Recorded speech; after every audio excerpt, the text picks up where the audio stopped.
বিরাজিদা মানে হাসির খোরাক হয়ে যাচ্ছে একটা দল, মানে কি বলবো, মানে মিথ্যা কথা বলে হয়তো নিজেরাই চাইছে হাসির খোরাক হয়ে আমরা এটা নিয়ে এনগেজ থাকি। দেখুন কতটা সময় অভিষেক বন্দ্যোপাধ্যায় নির্মলা সীতারামনের এই অংশটা নিয়ে পার্লামেন্টও ব্যস্ত থাকলো, আমরাও ব্যস্ত থাকলাম। মূল এজেন্ডাগুলো কিন্তু তৃণমূল কংগ্রেস সরিয়ে দিতে চাইছে। না ময়ূক, অভিষেক বন্দ্যোপাধ্যায় যেটা বললেন না, অনেক কিছু বললেন, আর নির্মলাজিও তার উত্তর দিলেন কিভাবে মিথ্যাচার করেছেন। যেটা বললেন না আমি এখনো বুঝতে পারি না, যখনই পেট্রোল নিতে যাই তখন দেখি যে কলকাতা এবং পশ্চিমবঙ্গে পেট্রোলের দাম উত্তরপ্রদেশ গুজরাটের থেকে 10 টাকা প্রতি লিটার বেশি। কেন? কারণ সারা ভারতে কেন্দ্রীয় সরকারের দাম তো একই, পশ্চিমবঙ্গ সরকার হচ্ছে মানব দরদি সরকার, তাহলে এখানে কেন আমরা 10 টাকা প্রতি লিটার, অর্থাৎ কেউ যদি 20 লিটার পেট্রোল দেয় 200 টাকা অতিরিক্ত দেব। আর পেট্রোল ডিজেলের দাম বাড়া মানে জিনিসপত্রের দাম বাড়া, এটা শুধু পেট্রোল ডিজেলের দাম নয়, সমস্ত খাদ্য সামগ্রীর দাম কেন বেশি এখানে হবে? কেন? এখানে লক্ষ্মীর ভাণ্ডার দিতে আমাদের সরকার দিচ্ছে, এটা খুব আনন্দের কথা। লক্ষ্মীর ভাণ্ডার খাটে 15,000 কোটি টাকা অতিরিক্ত অ্যালোকেট করেছে, খুব আনন্দের কথা। কিন্তু 25% ডিএ অতিরিক্ত দেয়া, মানে 25 ডিএ পেন্ডিং ডিএর 25% দিতে গেলে 10,000 কোটি টাকা খরচ হয়, সেটা তারা দিতে পারছে না।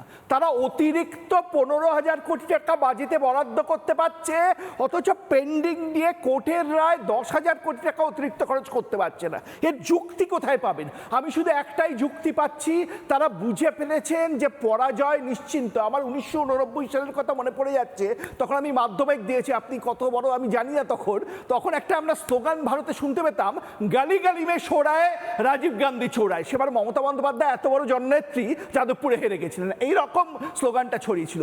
আজকে রাস্তাঘাটে ঘুরুন পশ্চিমবঙ্গের, আপনি শুনবেন একটাই স্লোগান, গালি গালি মে সোড়ায় তৃণমূল কংগ্রেস ছোড়ায়। টাকাটা কবে দেবে? আমার বক্তব্য, আমি ফিরদৌস শামীমকে আরেকবার, হ্যাঁ বিমলদা, টাকাটা কবে দেবে? ডিএর টাকা আটকে রেখে দিয়েছে। খারাপ লাগে একটা কারণে, বহুদিন ধরে রাজনীতির চর্চা করি, খবর রাখি, এক সময় বাঙালি সাংসদদের বক্তব্য সবাই শুনতো হাঁ করে। সোমনাথ চ্যাটার্জি অন্য দল করতে পারেন ভালো বলতেন, হীরেন মুখার্জি বামপন্থী হতে পারেন ভালো বলতেন, শ্যামাপ্রসাদ মুখার্জি, সবাই হাঁ করে শুনতো তার বক্তব্য।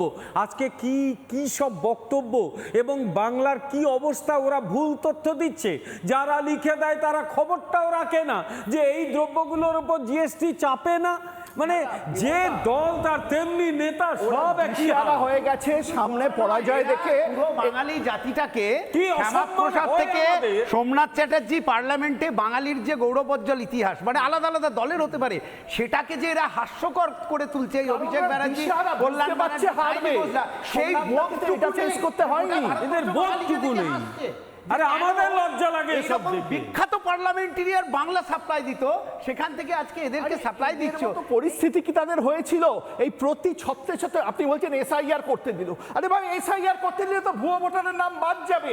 ভুয়ো ভোটারের নাম যদি বাদ যায় তৃণমূল 3 নম্বরে নেমে আসবে, আপনি জানেন সেটা? এদের অবস্থাটা বুঝুন না, সমবেদনা রাখুন মমতা বন্দ্যোপাধ্যায়ের প্রতি, অভিষেক বন্দ্যোপাধ্যায়ের প্রতি।